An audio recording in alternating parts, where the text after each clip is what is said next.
I like me and Charlie were talking about this. So there is always let me see if I can make this a little bigger.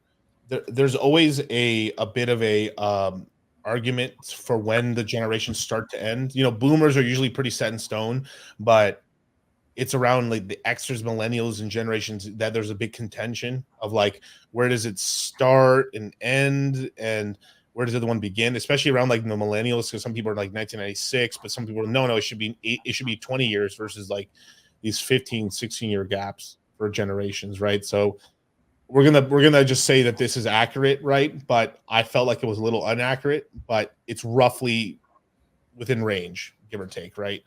So we have about 70 million boomers. We've got 65 million Generation X, 72.7 million millennials, 69.3 Z Generation Zoomers, and then Generation Alpha. We got 42 million. That's a big drop off, actually.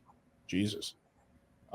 Generation Alpha and stuff like that. So I think 2 more years and They're stuff, still and then being created. So they're still being created. Yeah, but still, that's actually kind of low. So like, it'll probably let me do some quick math here. Yeah, it's actually going to end up once pretty the low. boomers die and the generation Alpha gets born more, then yeah, it'll kind of balance itself out. Right, but these charts are actually pretty bad. Here's the problem: is that this should be like this, that should be like that. Every generation needs to be bigger, and that's the over. And then the United States actually demography in terms of demography, we have like basically the best birth rate of a developed nation. Most other developed nations, they're below replacement level. That means there's someone like the worst one in all of like Western society, right? All developed society is South Korea. They have this is pretty wild fact. This is like 0.6. 0.6. So the average couple has for every 2 people, or for every 1 person, there's 0.6. For every 2 people. Well, couple. Right. For every couple, they have half a kid. Just over. So I heard a crazy fact about how it works is, all right, so let's just say everyone has those kids, and then the birth rate stays at that point again, right? For every 100 Koreans born today, there are only 4 grandchildren. It's a reverse. If you look at it, how their culture used to work as well, it's a reverse. The Ponzi scheme got turned upside down. Basically, every generation was made so that, you know, the youngest generation was the tip of the spear, and then the older generation, you know, was supporting them, kind of like that. But then it got tipped to where the youngest generation had to take care of everybody, and then it collapses. Is basically what happened. Immigration is going to happen to everybody. The United States is the best at immigration. Sure, the Mormons are having kids, but they're not having as many kids as you think, because Mormons are not having as many kids as they used to have either. Everybody's having less kids. But let me think about that. For every 100 Koreans that are in breeding range today, living South Koreans today, 4 grandchildren. 4. Not. Do you know how crazy? Like, it should be like that is such a societal collapse. It should be like for every 100 Koreans, there should be 400 grandchildren. But what we're doing is we're basing everything based on boomer metrics, and boomer metrics on how it is currently. Correct, but also like how we expect it to be based on the past.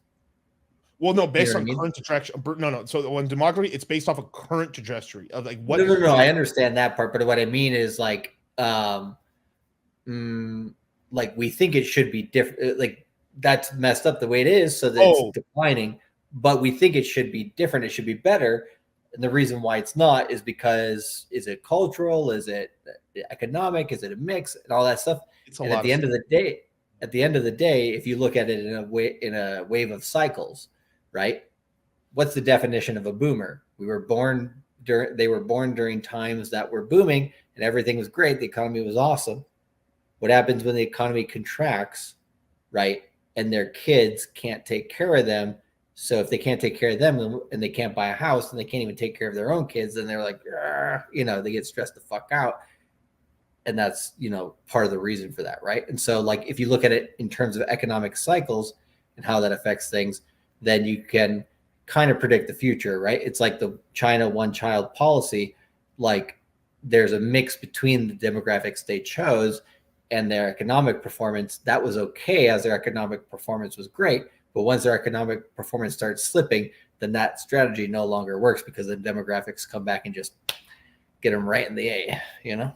Right. So it's a very complicated issue, but like it's sort of the keep it simple strategy is basically every single person in this chat, as long as like I've said this before, the way the system works today, now it's going to change in the future. Me and Charlie are going to be way older. Like there's the problem is that we're right now, as me and Charlie as adults, and most of you guys as adults, most of your adult life is going to be in this old system, because the old system is still converting into a new, whatever the new system is going to be.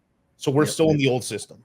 So for the next 20 years, we're waiting for boomers to kind of die out, all this money to kind of get transferred over, and then on top of that, the extras are going to start giving the mantle over to the millennials.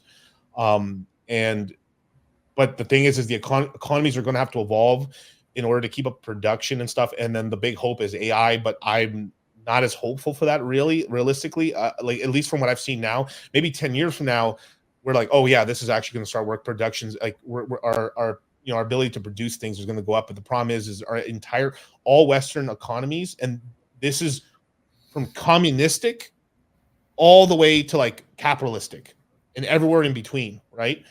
Are completely based on this whole consumerism, no matter what. And nothing wrong with that, but that's what it is. And every country that has a very high birth rate also is on that as well. So like basically just about every country on the planet is a consumerist based economy, or at least trying to export to get to the point where they can start buying stuff.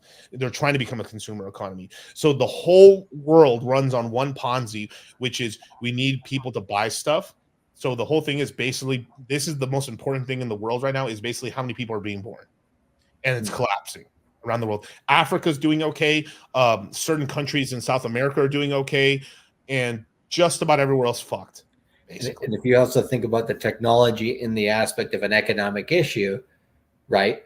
When you have an industrial based society, you need as many hands as possible, whether they're, 11-year-old hands working the chimney sweeps and the new machines back in 1850. Yeah. Seriously, like if you read any Charles Dickens novel in the 1800s, it's the same thing. It's like, my dad, was a debtor, so he went to jail and I had to go to work. I was like, damn, that's fucking crazy. Versus the digital age, where you're born out the womb with an iPad, and your efficiency level as a human being is so high that the amount effort that you need to put out to actually produce something, or at least get the reward, right, of living a good life, is so much less. So the amount you have to send is so much less, and the amount of people that we actually need is so much less, that it kind of works out this way, right? So like it's just a very giant growing pain in if we're going from an industrial age to a digital age, it's just as big of an impact on humanity as going from a nomadic life to an agricultural life, which I think, right, because we live in this time, it's extremely hard for us to comprehend. But like about 300 years from now, when they look back on it, they'll be like, oh yeah, of course, that's the time they were living in. This is why they had those issues. Yeah, it's always more like you can always take such a good look back and like oh, this is what we should have done. But when you're in the middle of it, it's massive. As well as like you're right, like basically at least what I'm trying to understand what Charlie's saying here is like, yeah, we went from like farms where you needed a certain amount of labor, so kids were like, you need to have kids because you need labor, and you go from like living in cities, which is more cramped, and you need less children but you still have them. And then basically today children have become luxuries, but in reality they're actually necessities for a country. It's a necessity as a macro whole, but as an individual unit, right? Not as much. So like the incentives for the I guess the average everyday person versus the whole society is not quite lined up. Right. So it's this whole thing. But here's the fucked up thing: is I actually do think it's actually It's cultural too. It's definitely it's cultural yeah, yeah, because that part, yeah. that what is needed in society, the culture changes to what is needed, right? And so if more production is needed, then shit, everybody, let's work harder. Let's get together. Let's, it's like the 1930s, hell, let's go have some, what I forgot what they called them, like the different like work projects that they did, to build bridges and stuff like that. It's like, hey, everybody together because, if we don't do this, we're going to starve. So better this and get one egg than zero eggs. Right. So like, Right. you had a different incentive for that generation and that culture because of what they needed to do.